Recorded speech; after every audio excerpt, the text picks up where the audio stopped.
I went through so many episodes of trying to be like somebody else because I didn't feel like I was a normal woman. You know, I had a call on my life, so I had different interests than what some women would. And I didn't realize it was the devil, but, you know, I would hear this message, you need to just calm down and forget all this preaching and teaching stuff and just be a normal, regular woman. There was a year in my life, I had taught home Bible studies for 5 years in the beginning of my ministry, and then God said he wanted me to stop doing those. Behold, I do a new thing. Well, I thought I was just gonna take on the world right away. And I just kind of got set up on a shelf and didn't do anything for a year. But I look back now and I realized during that year, that was when God set me free to be me, because I tried, like, I had a neighbor who was very artsy and crafty, and she made her family's clothes. And did she cook? She cooked, and she had a garden, and she canned, and, you know, so she talked me into taking sewing lessons. Back then there was something called Stretch and Sew.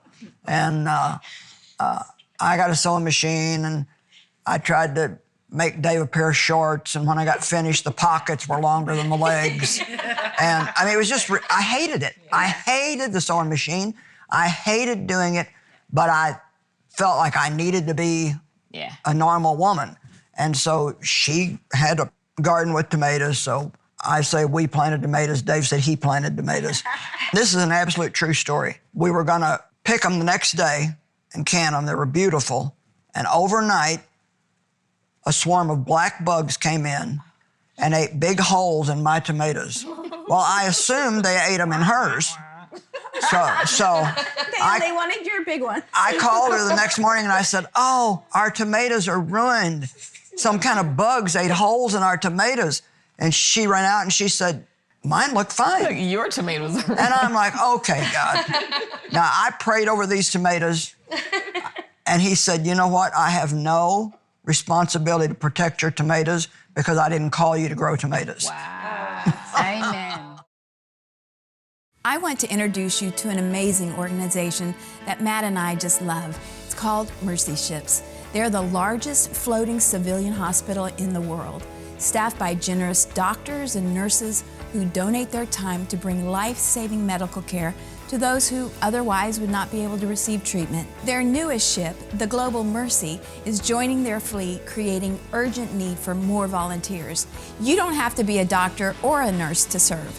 There are many other positions on the ship that are desperately needed, including cooks, cleaning teams, and more. It's easy to get involved. Just visit mercyships.org for more information.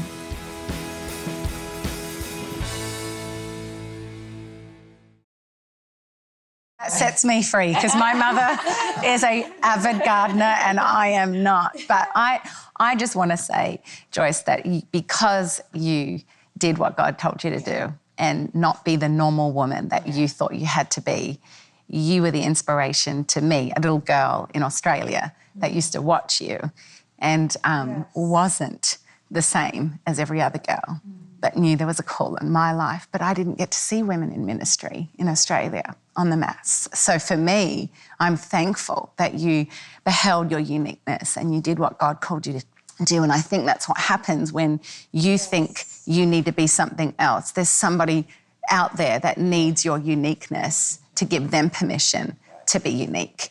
And because for me, growing up, I was a little ethnic, immigrant's daughter who grew up in a just average home but didn't really have much. I hated the way I looked. I literally hated the way, and I honestly thought I had the biggest nose.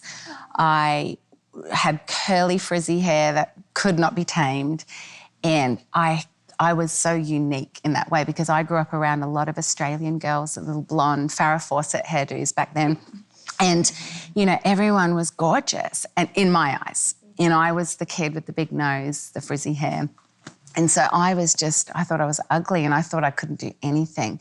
And so I sat in that insecurity for years and years and years until God had to break me free of all of that and I had a loud laugh, I was, I'm just not, but isn't it funny that the laugh that is my, now that I'm free in that, the thing that I was so fearful of is what actually sets other people free, and they love that about you. And so I hate the way the enemy comes in and the way God has made us so unique.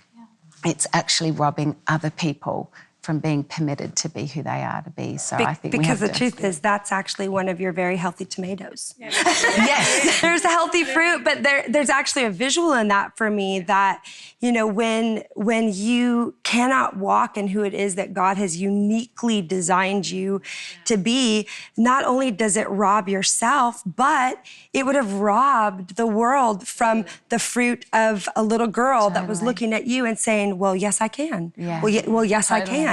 And that's the thing, is it doesn't just for ourselves, so that we feel good in ourselves, so that we feel comfortable, so that we feel like we can just finally be okay. But it's also so that a lot of other people, and that's the fruit of our decision and our yes, and that's a reason enough. It is. At TBN, our mission is to use every available means to reach as many individuals and families as possible with the life-changing gospel of Jesus Christ. Thank you for helping make the gospel of grace go around the world. And it's because of you that partner with us that this ministry continues. God bless you.